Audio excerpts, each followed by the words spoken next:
Hey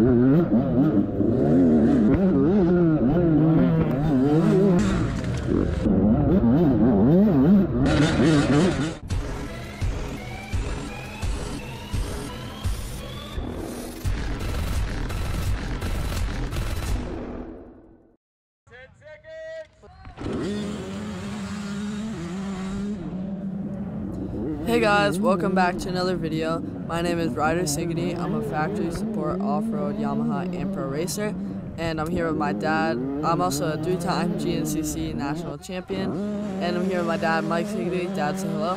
Hello. And right behind me is Caleb Hoffman, and we actually go back and forth a little bit in this race, as you'll see in a while. So make sure you guys stay tuned to watch some of the battle. So, I didn't really say what race this is. This is a new addition to the D6 series, and it's called the Chopping Block, and they have a ton of new, like, I don't know if I'd call this grass track, but really cool, like, cut tracks in the deep grass like this. Yeah, I've been racing on the morning race, and only kind of doing it because my friend shamed me into not racing hare scrambles anymore. And even races I like, I kind of go around the day before Ryder and check it out and just do my thing. When I saw the course Saturday that the kids rode, it did not look like something I was going to want to do. It was dusty, it was fast, it was just like back and forth grass tracks. But when I saw this course Saturday night, I have never been so amped up to race a hare scramble. I could not wait to ride this course. It was probably my favorite hare scramble course. It was like old school single track enduro, which the single track has its pluses and minuses. To me, it's a lot of fun, but it is very, very difficult to pass. But for me, I'm not there for the points. I'm there for a good time, and we both had a really good time. And you'll see as the race progresses, lines get developed, and there is some passing lines, but you can see how tight it is. Yeah, it's definitely also a lot less annoying to have to pass people when you start on the first row, which is fine, but when you start on the third row and you have 2 lines of people to pass ahead of you and there's no passing lines, it tends to get a little annoying. As you'll see in a little bit, this person, I like screamed for him, and then I said, I don't know if you guys heard it, but I said like the most calm thank you ever. But as you'll see in a little bit, I get stuck behind someone for 6 minutes, and there was nothing I could do, and I was screaming the whole time. So make sure you guys stay. Yeah, that screaming fest he actually edited is kind of funny. Wait till you see that. It's a little scary at first. Oh, this was kind of cool here, how you came out into this like little quarry valley here. Yeah, everybody went different directions. We all like spiderweb, and I think I passed a couple people, but I get passed by Caleb Hoffman, who's in my class. That's not him. Yep, there he is, Caleb Hoffman. I feel like now watching this though, I could have blocked him, but I guess I don't know what I was thinking when it happened. Well, you know, it's early in the race, and these are some of your friends, and you don't need to get full nuclear aggressive right away, you know, until you see how things pan out. Yeah.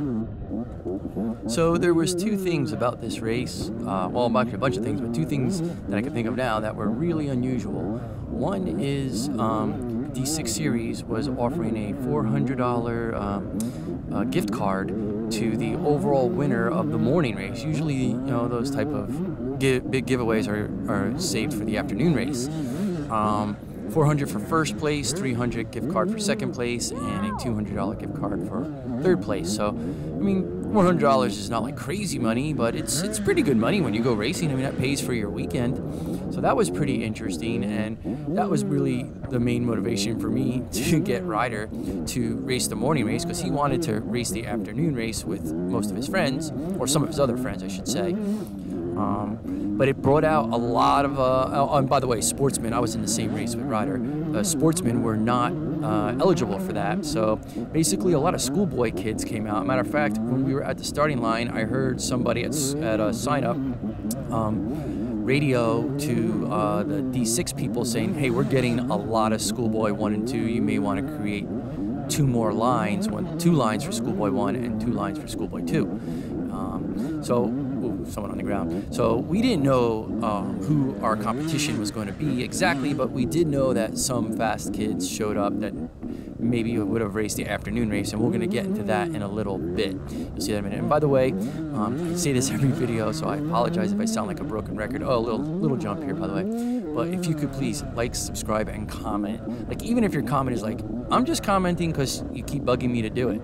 So that would be great if you can comment. So this is the first lap, and you can see it's not a lot of passing lines here, but you'll see also later in the video, there's some really gnarly, muddy sections where a bunch of people are stuck, and then optional lines form, and that's where most of the passes happen. Matter of fact, I had a battle. I raced the Sportsman, and I had a battle from start to literally finish. The whole race I battled with someone, and we finished 1 second apart at the end. And most of the time we were just following each other because there wasn't much we could do, but we knew there was sections coming up where, you know, we could possibly pass or fall, and that definitely happened 4 or 5 times. So you'll see a bunch of passes going on and some battles going on in a minute between Ryder and the person who got second overall and so forth. So right here, it's just Caleb and I. We're trying to make our way through all the people, but it's really hard to pass. There's like very minimal passing lines. So if I want to get around Caleb and he wants to get around the person in front of him, I don't know who it is at this moment. It's a lot of work, and you have to scream the bike. I think at one point, because I didn't hear Caleb screaming the bike, I yelled at him to yell at the people in front of him. I was like, start yelling. That's what I said to him. I don't think he heard me though. It's such a tough thing to get people to move when you're yelling, because sometimes people don't know who's behind them, if it's their class or not. But also, you can kind of tell when people are riding with the clutch in and revving the engine, and you're going as fast as you can, and their clutch is in and they're revving the engine. Chances are they're faster than you. Oh yeah, so the other thing that I was going to mention that was really unusual about this race is that they had 2 completely unique courses for the youth races and the adult races. And the adult races, like I said, didn't use any of the youth course or youth or adult. It was on the other side of the road. Like, no matter where you parked, you still had to like cross a paved road to get to the course. So that was pretty unusual. I can't recall ever having to do that either. But again, it was totally worth it. This was a awesome event. So right in front of me, the rider on the Honda, I was definitely stuck behind him for a long time, 6 minutes, and I definitely just wanted to.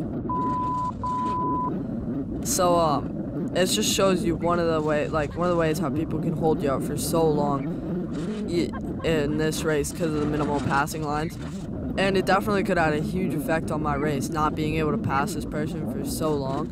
He actually came up to the race after me, like nothing happened. He was like, well, do you have a YouTube channel? And I wanted to just like be not nice, but I just told him my YouTube channel, so yeah. So yeah, he's probably gonna watch this, but he does have dual exhaust 4-stroke, so maybe he couldn't hear what was going on in the beginning, but you'll see in the end, he definitely knew what was going on and actually almost took you out when you try to pass him.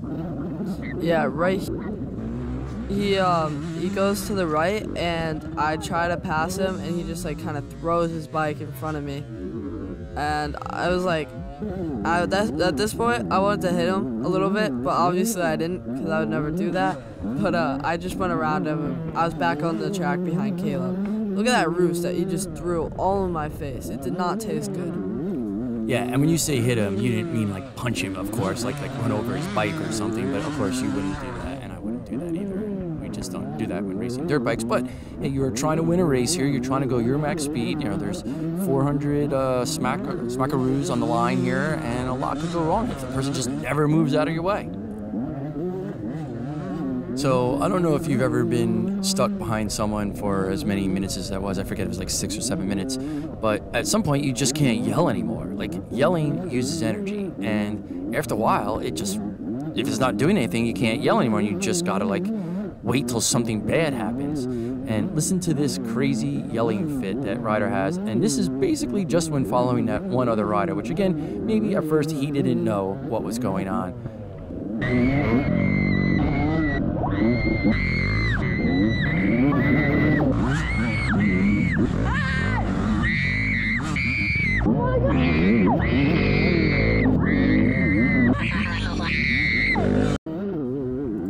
Every time I hear that, I can't stop cracking up.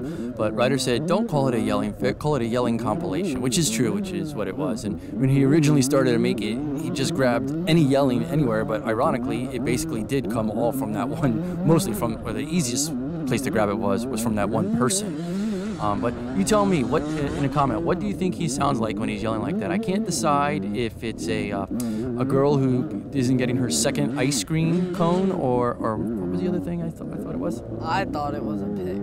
Pig, that's right, a pig. But I was gonna say something else too, and I forget what I was gonna say. Oh, I kind of stopped making that compilation like halfway, or maybe a little after the first lap ended, and this was like a 5-lap race, right? 5-lap race.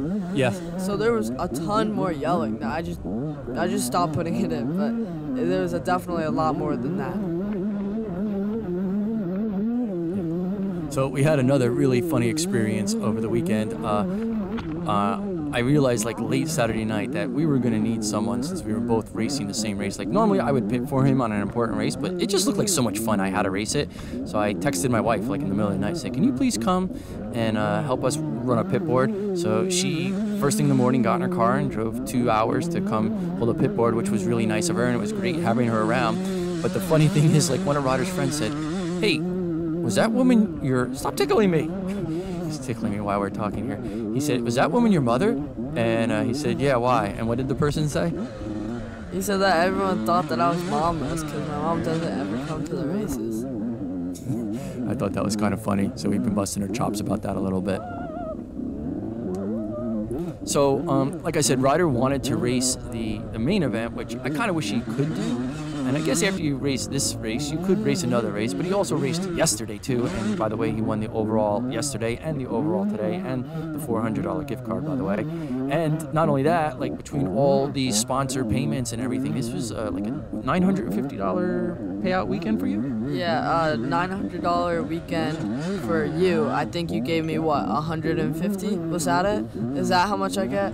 That's right. I had to bribe him and tell him I would give him some of the winnings. Normally, I keep that, and believe me, I am not making any money. I'm still losing a lot of money to keep this race program going, as you can imagine. But he really wanted to race the afternoon race, so I said, I'll tell you what, race the morning race, and I'll split the winnings with you. So he did do that. So, as I think I mentioned before, I had a battle with someone that lasted the entire race, like literally 1 second from each other at the end of the race. But that person who I battled with, Mikey Hardensfeld, he got 7th overall, I got 6th overall. He decided to Ironman it and run the main event. And in the main event, he actually was running 3rd overall. And I'm like, how the hell does that happen? And he was, how does he get 3rd overall? I mean, he didn't finish the race, actually. He said after an hour and 10 minutes, he just couldn't race anymore. He was too tired. And that's when he just pulled off the track in 3rd overall.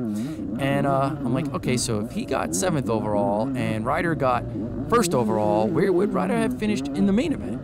So I'm really curious to see how he does at a main event.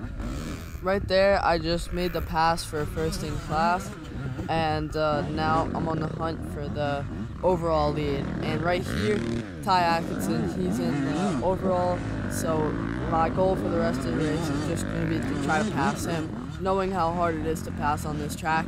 And even being so hard to pass, we have a battle where we go back and forth, so make sure you guys keep watching.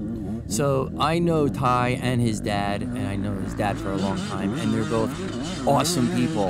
And Ty used to race mini bikes, and I don't know, maybe he wasn't really into it so much on the minis, but man, once he got on a big bike, he really started to do a lot better, and people were coming up and telling us, but like Saturday, like, we heard Ty Atkinson's coming, we heard Ty Atkinson's coming. Right here, a lot happened. Like, it was a big rush right there, so I'm going to play it again slowly.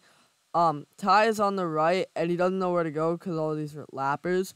And I see a line to the left, but it has a big log in it, so I put my foot down, and Graham Jarvis turned it. And you see Ty's fender is still right there. I barely made it past without him getting there first. So that was when I passed Ty for the first time before he passes me back. And I'm just trying to get away from him as fast as I can. Yeah, so on video, that doesn't look like a really bad section, and I'm not trying to brag here, but I like hard enduro. Like, I've done Erzberg before, and when I came to those sections, I did the same thing. I'm like, where is the line here? Oh, this is good right here. Yeah, there's somebody in front of me, and I'm a little scared to go to the left because I don't know what's in the grass, but then I see Ty go there, and I'm happy there's a way around, but I'm also mad because Ty just passed me back, so I have to try to pass him back. Yeah. Oh, right there. I think I'm gonna play it again in slow mo. right here, I try to get my hand back on the handlebar, and I can't quite find it, and I jam my thumb into the handlebar. You kind of see it get smashed there as like the handlebars were coming up and my hand was going down, and I think I dislocated it right there, and then it hurt right here. I don't know if you could hear, but I was just complaining about it. But at the end of the race, I think I popped it back into place. So it's all right now. It's like it just hurts a little bit, but it's fine. So the reason he took his hand off the bars, and I kind of knew it's because he's going to wipe the camera. Because once it gets roosted, you can't see crap. And you never know when you can see he took his hand off the handlebar and tried to get it back, and the bar got jerked around from a rock, and he missed the bar and stuck his thumb straight into the handlebar, and that's when it got hit again.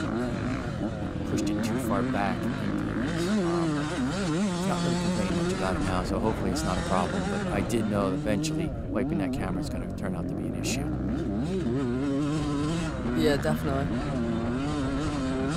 So I'm going to do a little sponsor plug here. So we have, Ryder's a pretty accomplished racer, so he pretty much has the pick of sponsors that he wants. And we've been using Maxima for years now. We use their K2 oil in our motor, which has been awesome. We use their MTL in our two-stroke transmissions. We use their Syntec oil in the four-strokes that is not full synthetic, because that's really bad for clutches. It's a semi-synthetic. And another product they have that's really awesome that everyone knows is like one of Maxima's best products is their SC1 polish. If you put that on your bike, it looks like brand new. So check it out, Maxima Products. If you have any questions about oils, I'll be happy to go over that with you.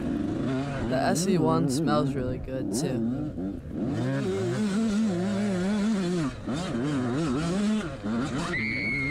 So we're going to have another video to release shortly from this race, but it's not the Sunday race that you're watching here. It'll be the Saturday youth race, where, like I said, Ryder did get the overall there too. And I know there was no mud in that course, so we'll have some better back camera. I know the back camera in this event, even though it doesn't look muddy here, did get very muddy. And once that gets muddy, there's nothing you can do about it. It's just muddy for the rest of the race. The mud, that guy was lost it. So we're getting near the end of this video, and I really hate to sound like a broken record, but it would help Ryder out tremendously if you would just comment on the video. Again, say anything you want. Say, yeah, you sound like a pig. When you scream, you sound like a little girl who didn't get her second ice cream. You sound like, well, something unique. Let us know. Anything. It doesn't matter. But a comment would be great. That felt kind of like a personal attack. I don't know how much I like that. Kind of funny.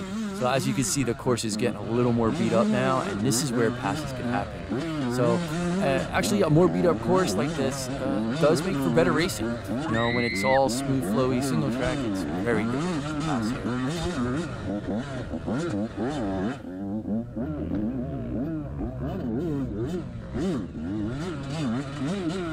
Yeah, so almost all my passes between me and my competition came in that like creek bed type stuff there.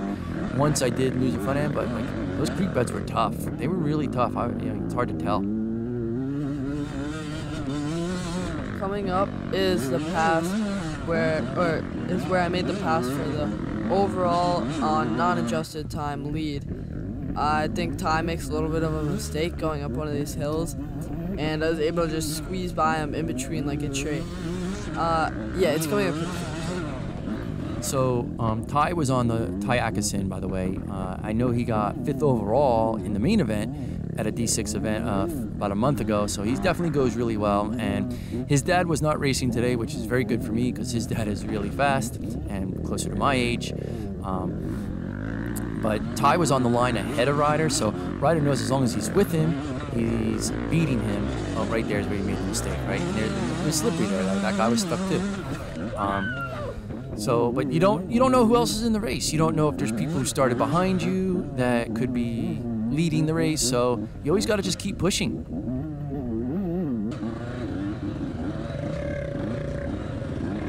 Here's another one of those creek bed crossings, and it's tough. So I know the guy I was battling with was a former pro motocross guy, and he saw all these people stuck and not moving. He just stopped too. He didn't know what to do. Like, it was just unusual to see that. So we're rounding the end of the race here. In front of me is my friend Matt, and he's got to do another lap now because I didn't pass him. But I just want to say thank you guys for watching, and we'll see you in the next one. Don't forget to like, subscribe, and check out the day 1 video of this race.